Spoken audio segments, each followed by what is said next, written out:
好，下面看一下第4节互换合约。互换这一块的话它其实按照图表一讲的话其实比较简单只是你自己觉得乱而已。它其实就是一个互换现金流。这一块的有什么呢？2大点，一个是互换，另外一块的话我们是把4种的基本性的衍生工具放在一起比较一下就是它们之间一个区别问题。那首先看一下互换的概述问题。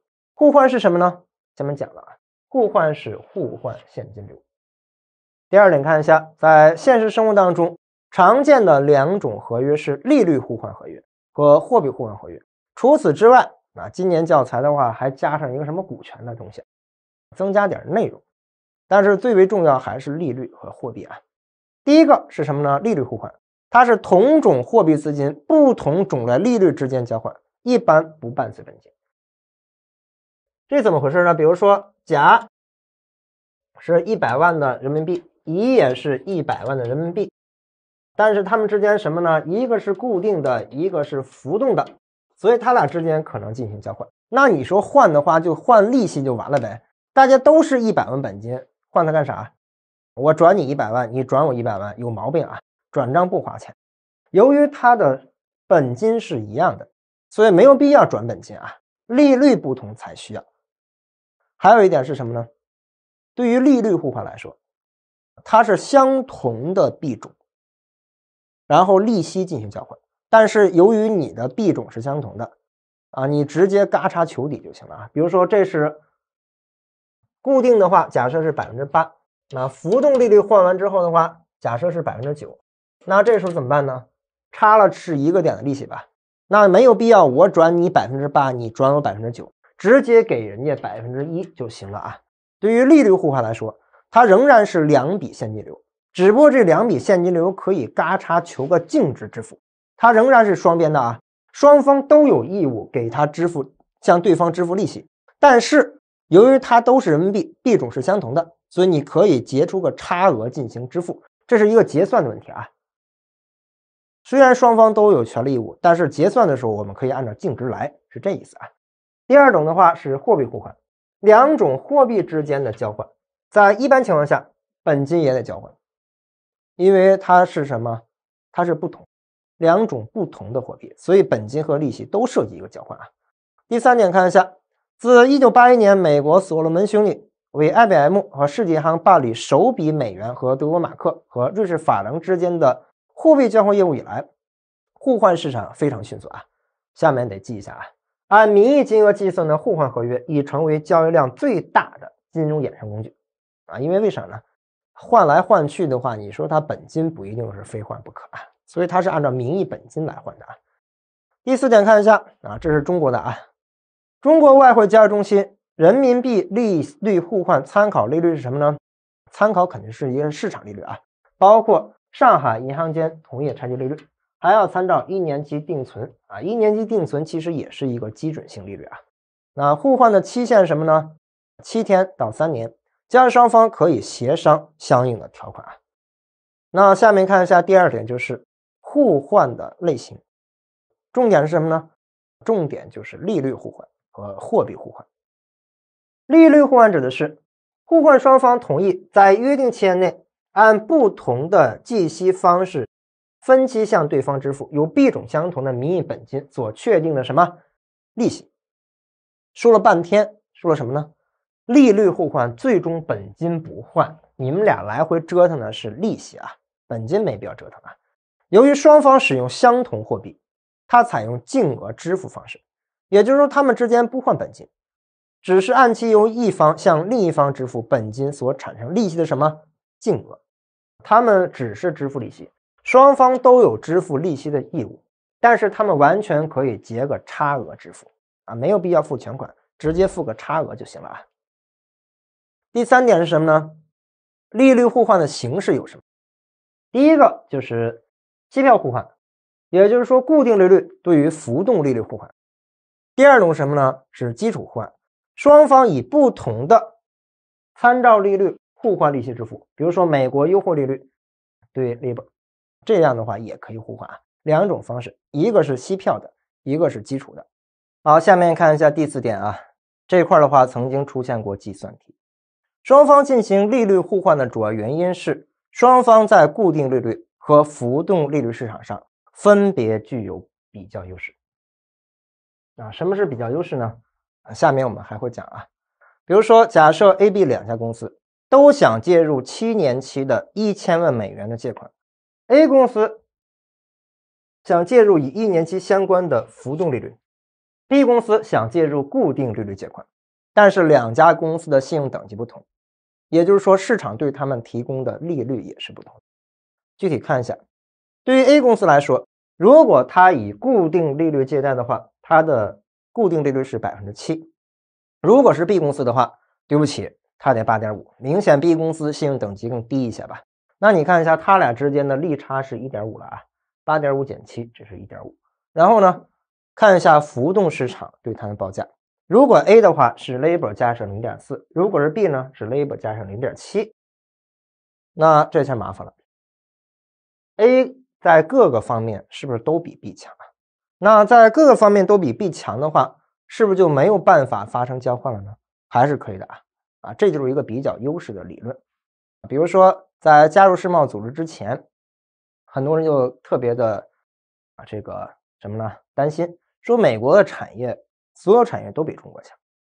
一旦加入之后，是不是中国的所有产业都被美国打败呢？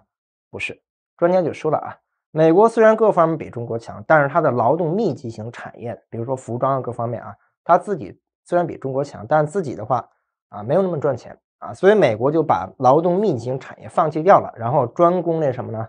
高端的一些个技术。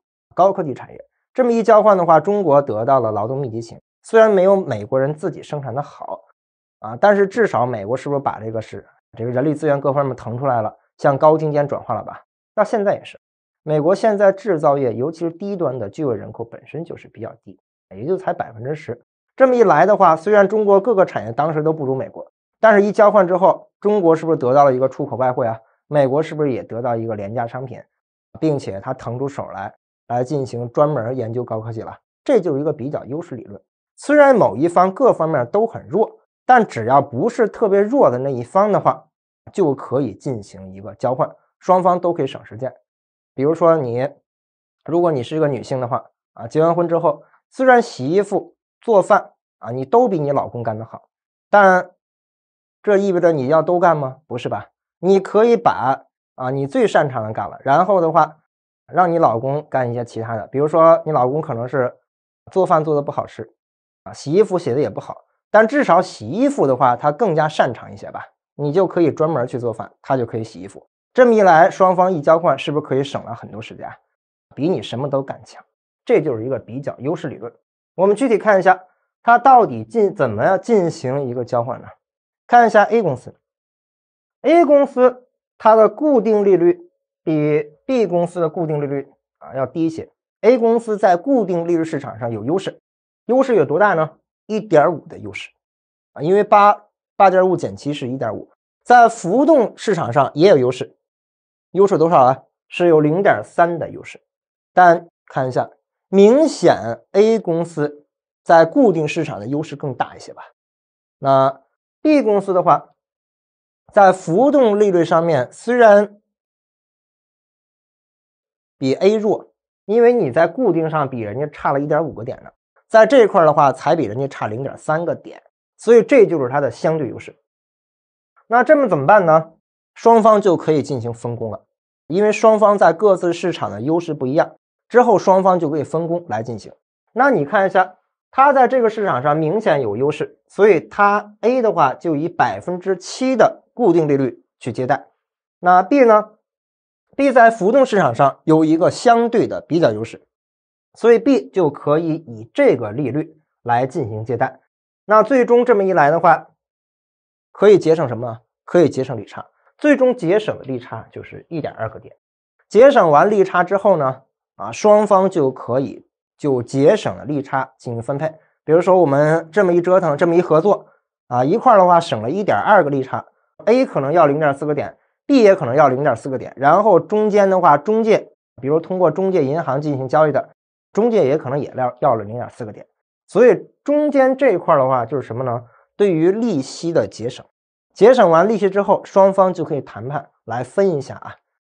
好，下面看一下第5点，就是怎么换啊？具体怎么换？我们看一下啊。双方为了降低交易成本及信用风险啊，通常是通过金融机构，比如说一家银行来进行啊，它涉及中介。那看一下 A 公司由于在固定利率方面有巨大的优势啊，领先人家 1.5个点呢，所以它对外的话借的是固定的。那看一下 B 啊 ，B 公司各方面都不行，但至少人家在浮动利率方面稍微有点优势，有比较优势，没有那么差啊，因为只比人家弱了 0.3个点。那这样的话，它对外的话借的是浮动。但关键问题是什么？前面讲 A 公司想借的是浮动的， B 公司是想借的是什么呢？固定的。那这么一来的话，你看一下没有达成自己的目标吧？这个时候怎么办呢？就可以涉及到一个交换问题啊。A 公司对外支付的是固定的 7%， 然后呢，对内进行怎么换呢？具体看一下啊，这是对内支付了啊。对内的话，向 B 公司支付的是 labor， 但是它是通过银行支付的。银行验过拔毛，扣了 0.4个点，因为它也得吃饭赚钱。然后呢，向 B 公司支付的是 labor 减去 0.4。然后呢，看一下 B 公司啊，站在 B 公司角度，他对外借的是浮动的，但是他想借固定的，那怎么办呢？对内的话支付的是 7%， 银行没有扣钱，全部给了 A 公司，因为明显 A 公司有优势，所以没有扣他钱，扣的是 B 的钱。这么看一下啊，你看一下站在 A 公司角度，相当于什么了？收了7个点，支付了7个点，相当于固定这块的话就没有进行支付，然后实际支付什么呢？ A 公司实际支付的是浮动的 labor。 换完了吧？这一下子不就把固定的变成浮动了吗？你反过来，你站在这个角度来讲，站在 B 公司角度这个讲，它本身对外支付浮动的，然后呢，它收到的是 labor 减去 0.4， 支付是固定。那你看一下啊， labor 加上 0.7 是它付出去的，又收到了 labor 减去 0.4， 两个 labor 这么一消掉，这个浮动是不是给消掉了，变成一个固定的利差了吧？然后又支付的是 7%， 不就相当于他把这个浮动的 labor 给消掉了，就变成支付一个固定了吧？他也调完了吧？这么一折腾的话， A 公司是不是实现了固定和浮动之间变换？ B 公司也实现了吧？而且双方还节省了成本，银行还赚到了钱。那下面看一下具体的成本怎么节省问题啊？看一下 A 的总融资成本，对外支付的是 7%， 这个东西就没有必要再加正负号了。如果再加正负号表示现金流量，你就乱了。这个东西要注意，它的成本对外支付是 7%， 然后呢 labor 是对内支付的，收到了 7%， 一消完之后，换完之后的成本是 labor 了啊。那你看一下怎么比较。如果他没有通过互换这种方式，自己直接借市场浮动的话，它是什么点呢？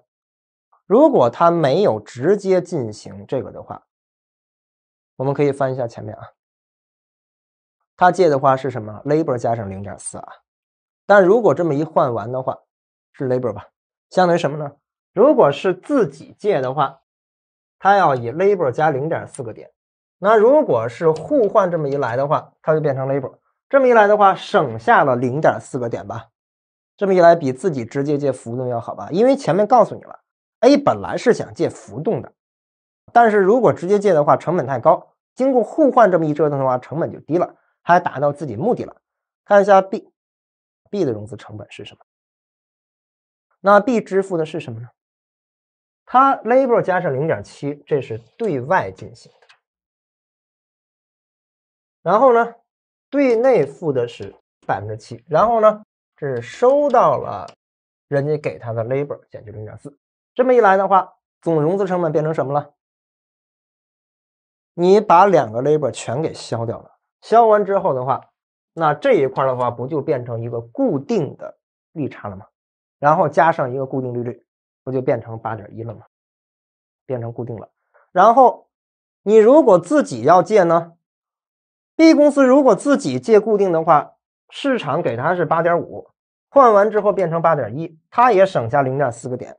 银行呢银行收到了7%，银行也收到了 labor， 但是对外怎么支付的？ 7% 这块没有扣， labor 是不是扣了 0.4 个点啊？这么一来，银行是不是也拿到了 0.4 个点啊？这么一来的话 ，A 赚了 ，B 赚了，银行也赚了吧？当然，具体比例不一定是平分，有可能双方之间的话 ，A 可能拿多一半也可能，因为 A 毕竟明显是有优势，所以这个互换利率的节省，他们之间不一定是必须平均分啊，双方可以谈判啊。啊，银行的话到底拿多少也看一下具体的谈判能力问题啊，这不是必须平均分。好处是什么呢？这么一互换的话，结果是什么？双方成本都节省。有同学不理解，他为什么之间有个节省呢？因为你对外的评价的话是外部的信用评级啊，外部评级给你的评级是什么呢？外部给 A 的评级其实是什么呢？是 labor 加 0.4， 给 B 的评级是什么呢？啊，是固定的 8.5， 但实际上 A 跟 B 之间彼此这么一信任的话，这么一换的话，这变成内部了吧？内部评价的话比它高一些啊，因为市场可能觉得 B 的话啊风险太大，借钱给他的话可能收不回来，但实际上 A 跟 B 可能是更加熟悉一些 ，A 觉得 B 的信用没有那么差啊，我跟他互换也没有关系，这么一来省下是什么呢？就是信息不对称啊，外部不了解你，以为你风险太大，但实际内部人一看没啥风险，这么一换的话，不就节省成本了吗？好，下面看一下题啊，人民币利率互换指的是交易双方同意在约定期限内，根据人民币本金交换现金流的行为。交易双方的现金流分别根据什么？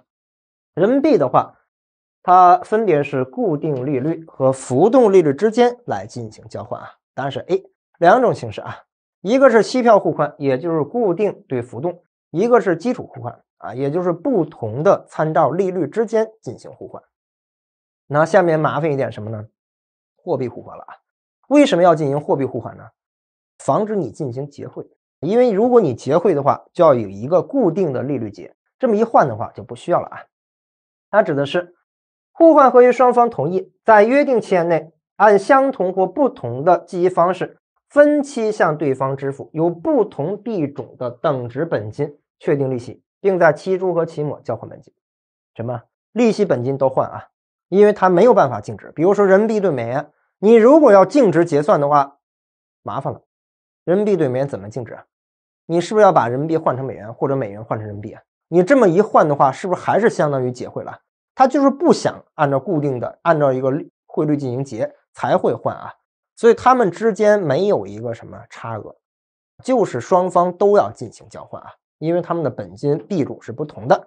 和利率互换不同之处在于，货币互换中双方要以不同货币支付利息及本金，所以在每个阶段双方都要以不同货币支付利息、现金利益给对方，而不是一方啊，因为你没有结汇，你如果要嘎叉求底的求净值的话，你必须按固定汇率给换一下，他就是不想换才会互换啊，所以它是什么呢？双方都有两个现金流啊，按照不同币种来的啊。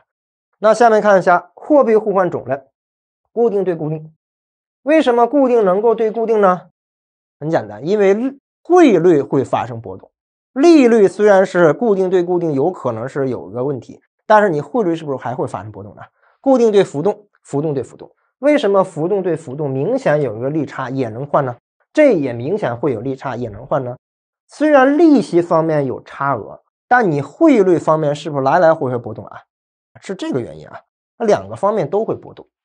具体看一下为什么换啊？这比较简单一些了啊，否则更乱。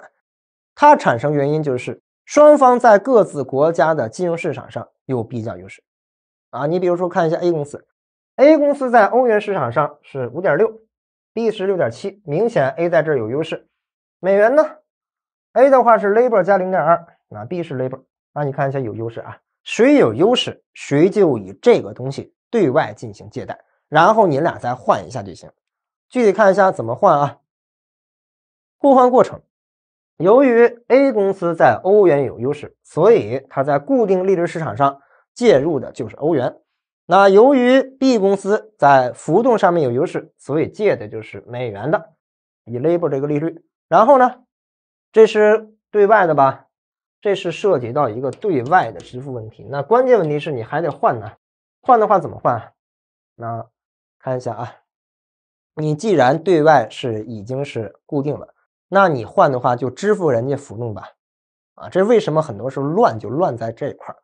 因为你是对外支付的啊，互换调完之后的话，是你对外支付的怎么调的问题。那这么一来，付出的是美元 labor 加 0.2 给银行，银行扣了 0.2 个点支付 B， 那 B 呢，对外借的是浮动，那你支付就是固定，然后呢，银行又扣了 0.1 个点。这么一来，你看一下，站在 A 公司的角度啊，对外的话付的是欧元，又收回来欧元了，然后呢，不就相当于固定利率这块给它消没了吗？消没完之后的话，这不就变成什么了？不就相当于对外进行美元的一个支付了吗？这么一来的话，不就调完了吗？那你站在 B 公司的角度呢？站在 B 公司角度的话，它对外支付的是美元，然后呢，付出去欧元，收回来美元，这么一消的话啊，不也相当于这块也没了吗？这么一来的话，双方的话不就发生一个变化了吗？站在 A 公司角度，它就是把固定的换成了浮动了吧？这个也是反过来是相反的吧？那下面我们具体看一下什么呢？看的话，它们之间到底是一个节省的问题，到底是怎么进行节省的啊？看一下互换的利息的节省问题。站在 A 公司角度的话，互换之前的话是美元 labor 加 0.2， 那为什么呢？为什么是美元 labor 加上 0.2 呢？这是一个什么呢？互换之前呢？看一下这个啊 ，A 公司是什么呢？ labor 加上 0.2， 本来的话 A 公司想借的是什么？浮动的，但如果他自己借浮动的话是什么？是 labor 加上 0.2 这个东西来借的啊，这个要注意，不是说你按照以前的啊，你本来的话 A 是想借浮动的，所以它是这个意思啊。也就是说，如果不搞互换 ，A 公司自己去借的话 ，A 应该借的是浮动的，他本来就想借浮动的。那如果自己借的话，什么呢？他只能是 labor 加上 0.2 这个点去借了。那如果互换之后呢？互换之后的话，那它是美元支付给人家 labor 加 0.2， 看一下这个啊，这不就是付出 labor 加 0.2 收到欧元吗？然后再支付欧元吗？看一下啊，然后呢，欧元这块的话啊 5.6 减去 6.1， 然后呢看一下啊，等于负的 0.5 啊，因为什么呢？它是收进来 6.1， 但是只付出去了 5.6， 懂了吧？相当于还多了啊，相当于还多了。这么一来，你看一下，就是美元的话是 labor 加上 0.2， 欧元的话是什么呢？负的 0.5 了啊。有同学说，这不是 0.3 吗？这能直接加上去吗？这是美元，这是你可不能直接加上去啊！你不能说 labor 加 0.2 再减去 0.5 是负的 0.3， 可不是这么算的啊！它俩不是相同的币种，你不能直接给它加一起啊！一个是欧元，一个美元，你没法加在一起，所以你只能给它分开，各算各的啊。那下面看一下具体的一个融资成本的节约问题，怎么节约呢？那你以前的话，如果自己要借浮动是 labor 加 0.2， 那你互换完之后，你的成本是变成这个了吧？你的成本变成美元啊是 labor 加 0.2， 欧元是负的 0.5， 那你看你也怎么节省啊？ labor 减去 labor 加 0.2， 那你看一下这玩意儿浮动是不是都消了？然后再减去负 0.5， 节约多少啊？节约的是 0.5 吧，因为你把美元这块全给消掉了啊，剩下就是什么节省 0.5 了啊，节省了欧元 0.5。 那你下面看一下 B 公司啊， B 公司如果自己非要借固定的话，那是欧元加 6.7， 但你换完呢？换完之后我们具体看一下啊，换完之后呢，它是收进来美元，付出去美元，那美元这块就消掉了啊。那然后呢，对内支付什么？欧元是 6.2 啊，所以的话，美元这块的话不就相当于变成0了吗？欧元它实际相当于支付的就是欧元，因为美元这块全给消掉了。然后跟它进行对比吧，自己借欧元的话是 6.7， 互换完的话是 6.2， 刨完之后它也是赚了 0.5 个点啊，这就是一个节省。那你说银行赚的是什么呢？银行赚的是什么？美元的 0.2 点，欧元的 0.1 点啊，这个是这意思啊。你要这么算，互换钱是他自己去市场对外借贷，这是互换的话对内进行一个支付，这么算一个成本的问题啊，这样才好算。因为站在 A 公司角度，他本来是想借什么呢？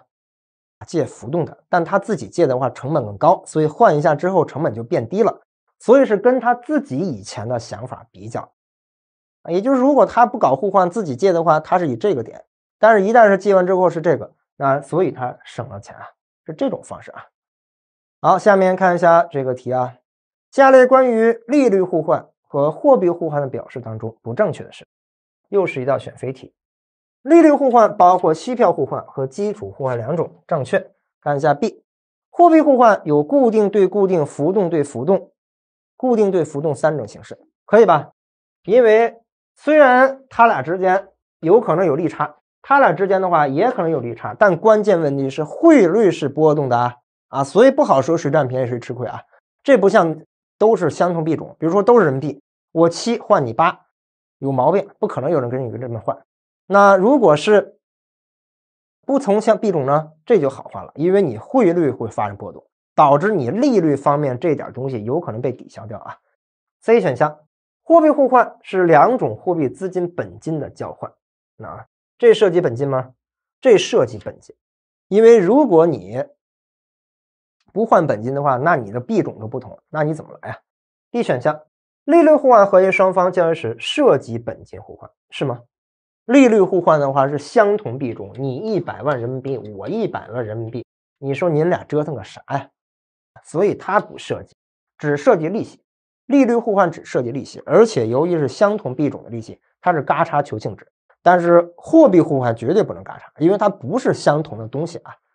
答案是 D。那下面看一下这道题啊，下列关于利率互换和货币互换中说法正确的是，在不同货币市场上具有借款比较优势双方进行利率互换。那你说在不同货币市场有优势，你进行的是货币互换。刚才这例子啊，一个明显是在美元有优势，一个明显是在欧元有优势，这样才涉及货币互换啊。那下面看一下 B， 货币互换双方在每个阶段只有一方支付现金给另一方，是吗？货币互换的话双方都有，因为它币种不同不能够结汇啊，才涉及互换啊。那 C， 货币互换在期初和期末分别交换本金，正确啊。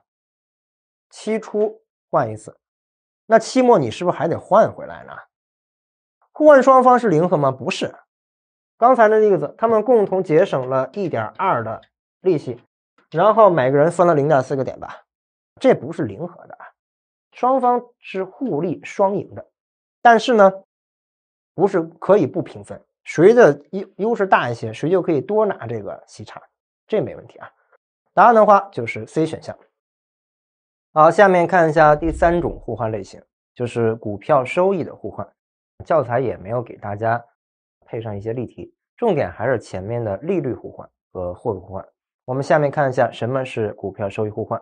股票收益互换是投资者进行投资理财和风险管理的工具啊，因为有的时候它要对冲掉一些风险，所以可以采取这种互换方式。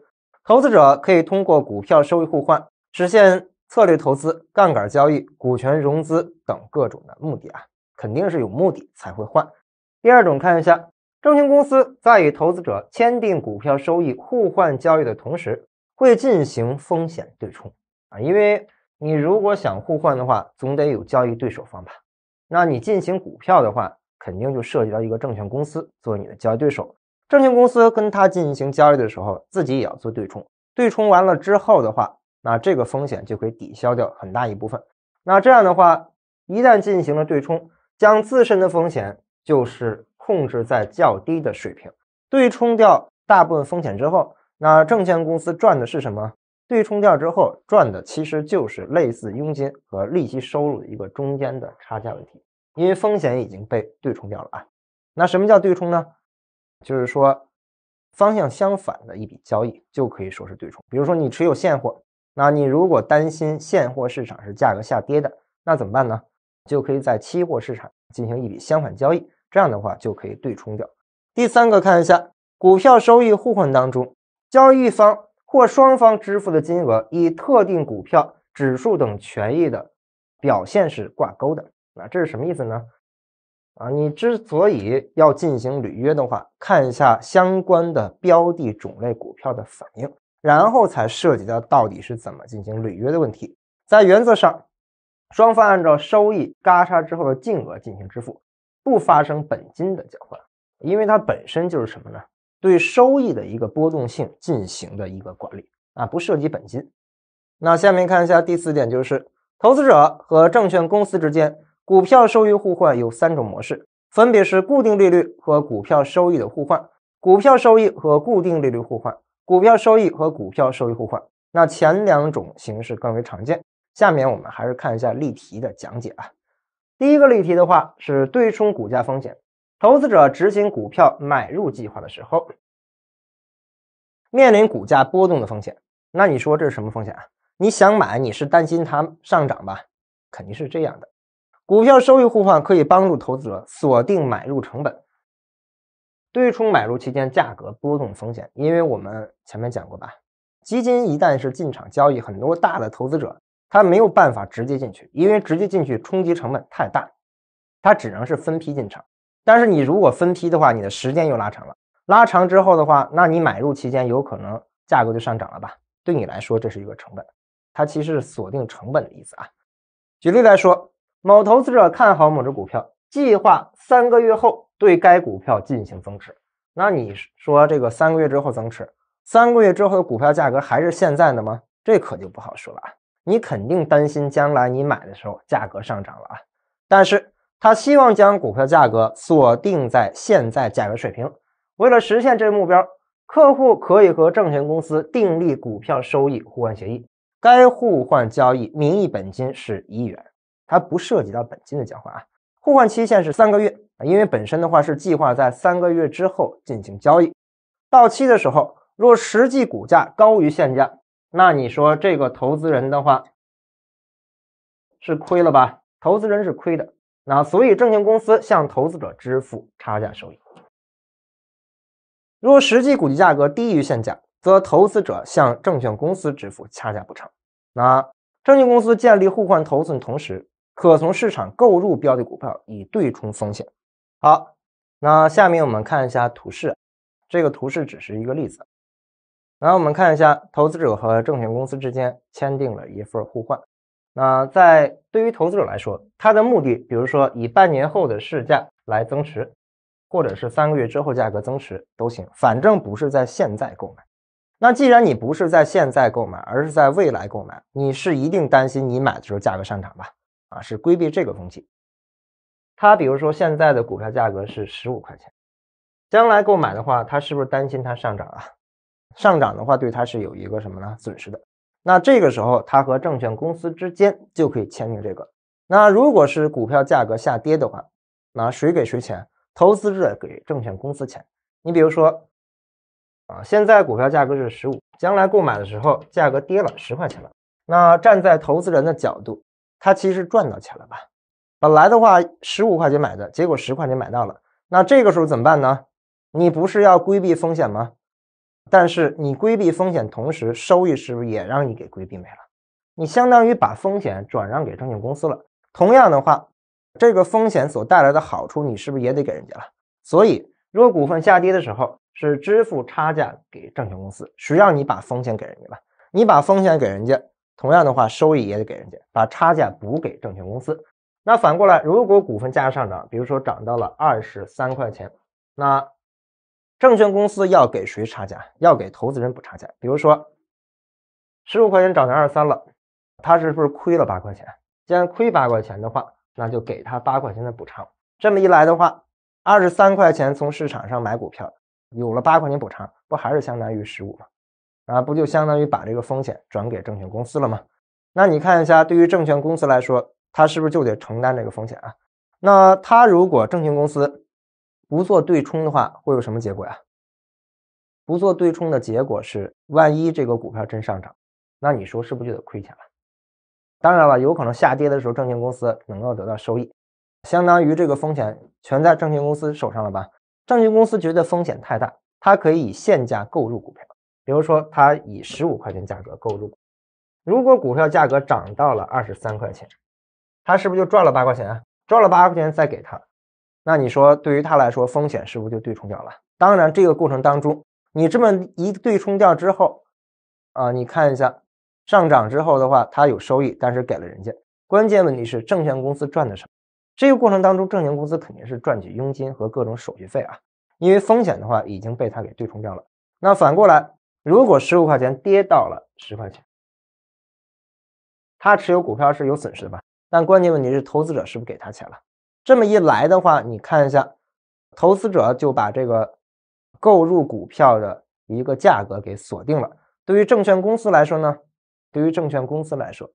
它的风险也被对冲掉了。最终的话赚的是什么？最终的话赚的就是一个什么？佣金和手续费。好，下面看一下例2啊，将现有股票投资转换为固定收益投资。某投资者持有某只股票，以获得账面的盈利。什么叫账面呢？这是浮亏浮盈，没有把它卖出去。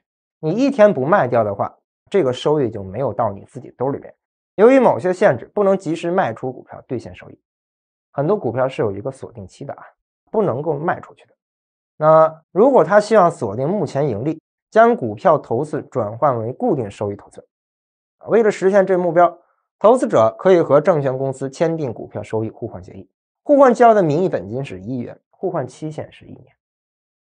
它不涉及本金因为它中间的话只是一个收益的问题。1年后，投资者收取固定的利息收入，实际股价涨跌收益均由证券公司来进行承担了相当于什么呢？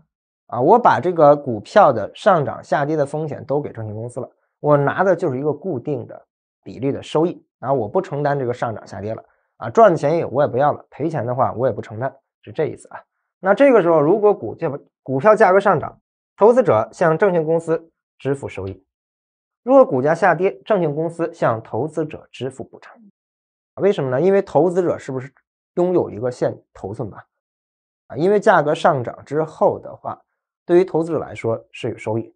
如果你不把这个风险转给证券公司，那你看一下股价上涨的时候，这个收益是不是完全归投资人所有但关键问题是，这是一个账面上的吧，你拿不到吧？那如果是把这个风险转移给证券公司了，那是不是相当于什么呢？相当于风险虽然给人家，你至少是得到一笔收益吧，这意思反过来的话，那如果是下跌的话，证券公司向他支付补偿，这么一来，风险不就转到给了证券公司吗？相当于由证券公司来承担这个风险。那这个时候，证券公司建立互换头寸的同时，可以通过卖空标的资产进行对冲。它也可以进行对冲我们下面具体看一下首先我们看一下投资人，投资人现在手中是什么呢？跟上边例题不一样，上面例题的话他在当前时刻手上是没有现货的，但是在这个当中，投资人手中是持有现货的，但是他暂时不抛售。如果他抛售掉的话，这个收益是不是已经是实现了？但是他恰好是没有办法抛售，没有办法抛售的话，这个收益是没有办法实现的，他就想办法怎么能够进行实现。那这个时候怎么办呢？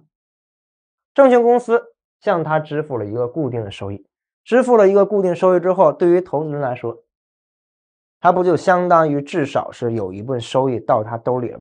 然后呢，如果股票价格涨跌的损益怎么办呢？上涨的话，投资人是不是要给他呀？毕竟的话，将来是什么呢？毕竟的话，将来如果上涨的话，对于投资者还是有收益的，把这个收益也要给证券公司。反过来，如果下跌呢，证券公司要给他。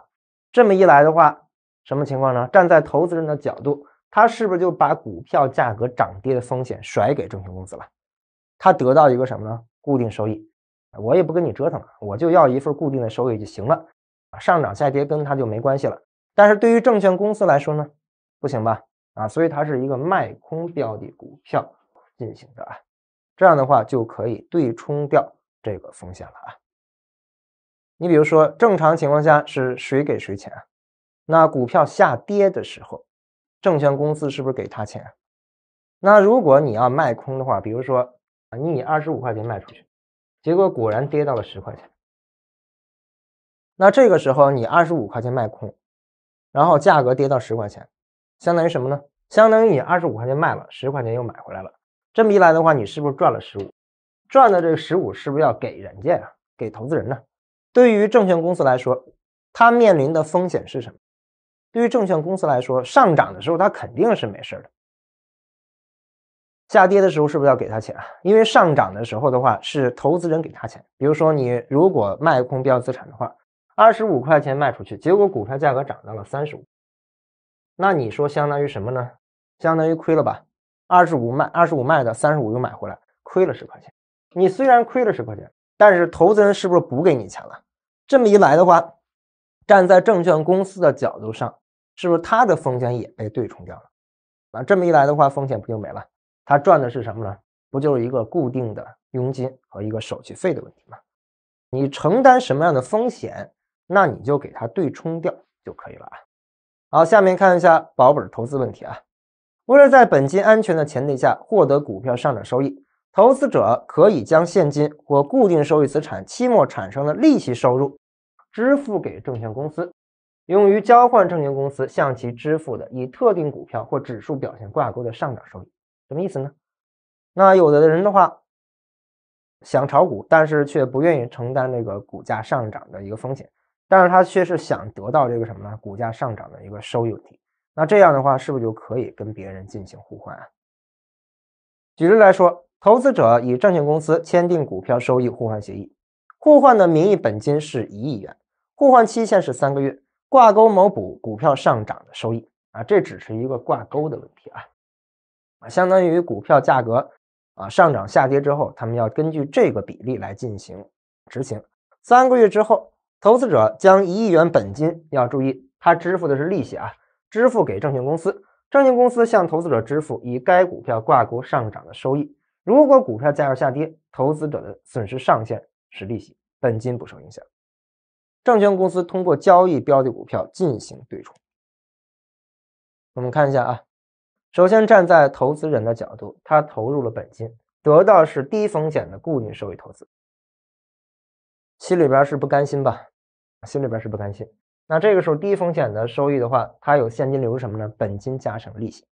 那都想一想，至少我本金得到保证了。那我本金得到保证之后，我是不是还想要，比如说金牌一样，这个保3争一下2，往前挤一挤这个时候的话，他就可以向他支付固定收益把这里边的固定收益支付给证券公司，然后向他购买什么呢？向证券公司购买一个股票上涨的收益。万一赚到钱呢？不就是什么呢？得到一个收益了。万一股票下跌呢？最多我损失一个利息。这么一来的话，不就是在保证本金不受影响的前提下，我得到一个尽大可能的大的收益嘛？相当于买了一个权利嘛。对于证券公司来说怎么办呢？由于是它这个收益是和标的股票挂钩的，那这时候怎么办呢？它也要进行对冲。对冲完之后的话，就把相应的风险也是可以给它平掉的。为什么呢？因为站在一个证券公司的角度的话，他是不是要给人家对外支付上涨收益如果他手中没有头寸的话，那你说他怎么能够进行？他手中至少得有东西才行吧？他手上如果持有了现货的话，万一股票价上涨了，是不是就可以把这个收益给别人是这个意思好，下面看一下第3点是什么呢？第3点的话就是远期合约、期货合约、期权合约和互换的一个区别的问题第一个区别是什么呢？交易的场所是不同的。期货合约只在交易所交易，为什么呢？这和期货的一个各种制度有关系。你比如说保证金制度、对冲平仓，还有什么呢？这个逐日结算制度，没有一个有组织的场所，谁给你组织它呀？还有一个什么呢？交割制度它只能是有组织的才行，无组织的话根本是没有办法交易的期权合约大部分是在交易所交易，第二点就是远期合约和互换合约通常是在场外，为什么呢？远期的话是1对1的，互换也是1对1的，你俩1对1进场干啥呀？它采用的是非标准形式进行，交易成本是比较高的啊。第二点是什么呢？损益特征也是不同。对于远期合约、期货合约和大部分互换合约都包括买卖双方在未来应进义务。我们对于互换来说，尤其是利率互换，它虽然只有一方支付的利息，但是人家是嘎叉求底之后的啊，这是结算的问题，双方都有支付现金流的义务，只是说你可以结出净值来结算而已，义务是没有消除掉的啊，是这个意思。他们有时被称为远期承诺或者是双边的。什么叫做双边呢？双方都有权利义务，这叫做双边合约。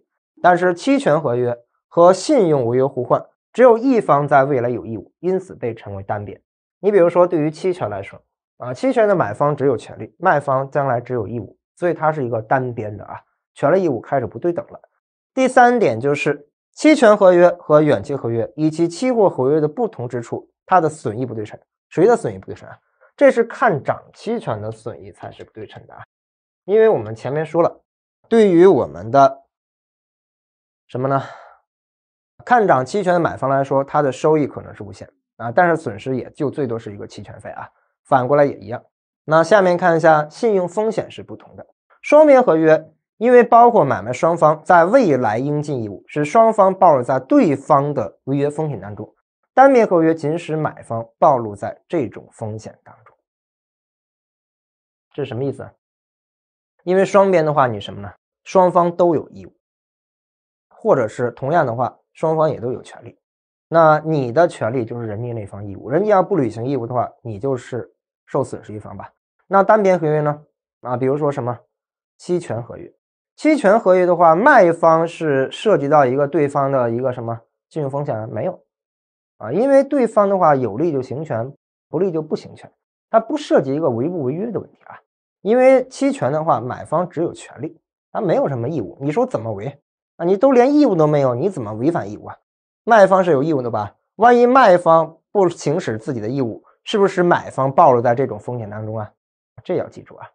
第二点，看一下期货合约，由于具备对冲机制，实物交割比例非常低，交易价格受到最小价格变动单位和日涨跌停板的限制。那你看一下它是不是风险就稍微小一点每天的话都要进行什么呢？逐日结算。那既然是逐日结算的话，好处是什么呢？不像远期一样，到期的话巨大的损失只能违约。期货的话，你追加不了保证金，给你强制平仓了，那你交易对手就没有损失了第三点，看一下远期合约，如果想要中途取消，必须是双方同意，任何单方面意愿是无法取消的，所以它实物交割比例非常高。那这样的话，远期就面临一个非常巨大的信用风险。万一价格不利变动，造成巨大的损失，那对方干脆就违约就得了或者干脆破产什么也可以吧。它没有一个对冲机制，期货是有的那下面看一下第四点是执行的方式。远期合约和互换通常是实物进行交割。那远期合约两个合约，即使是方向相反，也不能自动抵消因为它不像期货一样有一个对冲机制，它是没有对冲机制的它就是一份非常正常的合约。正常的合同到时候是必须全面履行的没有说直接能够进行抵消的问题。第二点，看一下期货合约，绝大部分是通过对冲抵消的，通常用现金结算，极少实物交割。那下面看一下第三点，就是期权合约是买方根据当时情况判断行权，对自己是否有利来决定行权，有利就行权，不利就不行权，它只有权利没有义务。下面看一下交易的杠杆问题期货合约通常是保证金，有明显杠杆，5%的保证金就是20倍，10%的话就是10倍。期权合约当中，买方需要支付期权费，那你说买方是不是已经直接给了一笔期权费了？他有杠杆吗？没有。卖方需要缴纳保证金，也存在杠杆。卖方为什么呢？买方是不可能违约的，他没约可违，都没有义务咋违但是卖方将来是有义务的吧？他将来有可能违约，所以他要什么呢？缴纳保证金，所以也是存在杠杆的第三点，看一下远期合约和互换合约杠杆效应与合约规定的交易方式有不一定是没有就看它具体规定的，因为这个东西毕竟是一对一谈判，你们自己谈就行了啊，不是说一定没有啊。那下面看一下题，下列说法中错误的是，远期期货和大部分互换被称为双边，是吧？双方都是有权利和义务的啊，正确。B，期权合约和远期合约以及期货合约不同之处在于它的损益是不对称的啊。谁不对称啊？期权的看涨期权损益是不对称的。信违约互换使买方可以向对卖方行使某种权利啊，这不就是相当于我支付一份保险吗？将来出事你给我赔呗，正确啊。那期权和利率互换被称为单边，利率互换虽然表面来说只有一方支付了现金流，但它是一个双边的，这个现金流是嘎嚓求底净值结算的，两方面都有支付现金流义务，所以利率互换是双边，不是单边啊，期权才是单边。答案的话是 D 选项。那下面看一下题，以期货合约相比，下列关于远期合约缺点的说法中不正确的是，减肥题啊，缺点是什么？流动性差呗。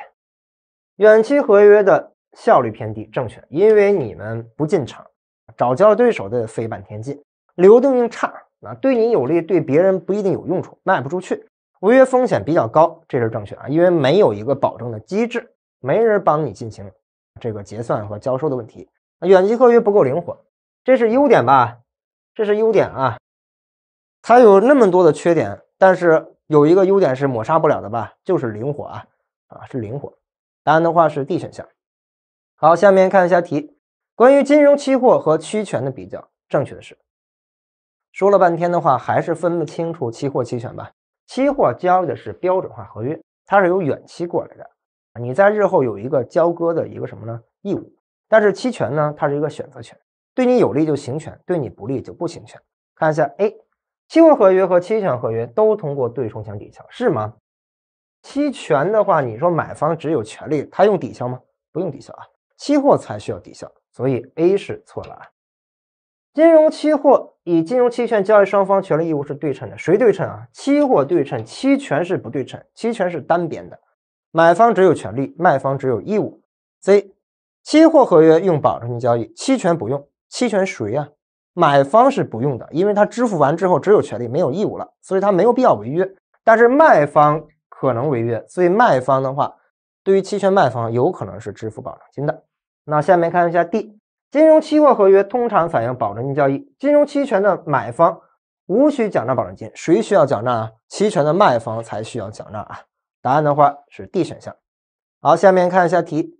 下列关于常见衍生工具的区别中，说法中有误的是啊，又是一道选非题。看一下 A， 最常见的衍生工具包括远期合约、期货合约、期权合约和互换，这都是基础性的衍生模块吧，本身是正确的。看一下 B， 期权合约与远期合约以及期货合约不同之处在于其损益不对称，看涨期权是不对称的啊。那 C，期货合约的实物交割比例非常高，远期合约交割比例低，错了吧？反了，期货大部分是对冲了结的，远期才是需要实物的啊。